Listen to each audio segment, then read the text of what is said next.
قیامت سے پہلے ایک وقت آئے گا جبکہ دنیا میں کوئی صاحب ایمان نہیں بچے گا. اس سے پہلے ایک وقت آئے گا جبکہ پوری دنیا پر اللہ کے دین کا غلبہ ہوگا. اس سے پہلے کیا ہوگا؟ دجالی فتنہ، المسیح الدجال، الدجال الاکبر. اس کے ضمن میں کتاب الفتن پڑھیے.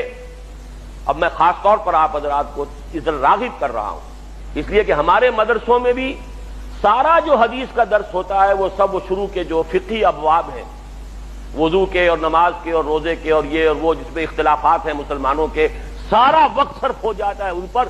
یہ احادیث کے ابواب تو ہم پڑھتے ہی. اس لیے میں کہہ رہا ہوں کہ ان احادیث کا مطالعہ کیجئے، ان ابواب کا مطالعہ کیجئے، غور و فکر کیجئے. یہ چیزیں ہیں اور اس لیے بتائی ہیں محمد رسول اللہ صلی اللہ علیہ وسلم نے. معاذ اللہ آپ کوئی کاہن تو نہیں تھے کہ خبریں دے کر کوئی نذرانے وصول کرتے ہوں. کیوں یہ پیشن گوئیاں کی؟ کس لیے بتایا ہے؟ کوئی اس میں ہمارے لیے خیر تھا؟ جیسے سنگھائے میل ہوتے ہیں، آپ اگر کسی راستے پر جا رہے ہیں اور آپ کو کچھ دیر کے بعد پھر نشان مل گیا کہ ہاں اب یہ فلاں میری منزل 20 میل رہ گئی ہے، تو ایک تو یہ بھی صحیح پتہ لگ جاتا ہے آپ کو کہ میں صحیح راستے پر ہوں. اس سے پہلے دو راہ آیا تھا، پتہ نہیں سڑک میں کوئی غلط تو نہیں مڑ آیا. وہ نشان میل جب آتا ہے، سنگ میل جب آتا ہے، تو آپ کو نہ صرف فاصلے کا پتہ چلتا ہے بلکہ یہ بھی یقین ہو جاتا ہے کہ میں صحیح راستے پر ہوں.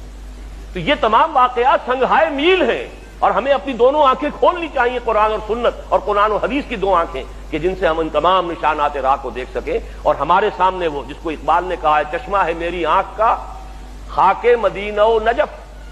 میں کہا کرتا ہوں کہ میری جو آنکھ ہے اس کا سرما قرآن اور حدیث رسول ہے صلی اللہ علیہ وسلم. یہ دو آنکھیں ہیں جن سے ہمیں حالات کو دیکھنا ہے، جس سے سارا نظر آ رہا ہے کہ کیا ہو رہا ہے، کیوں ہو رہا ہے، کس طرح ہو رہا ہے، یہ اسرائیل کیسے بن گیا، یہ مسلمانوں پر کیا آفت کیوں آ گئی، کس لیے آ گئی، حالات کدھر جا رہے ہیں، زمانے کا رخ کیا ہے، آنے والے کیا حالات ہیں، what are the coming events which are casting their shadows before.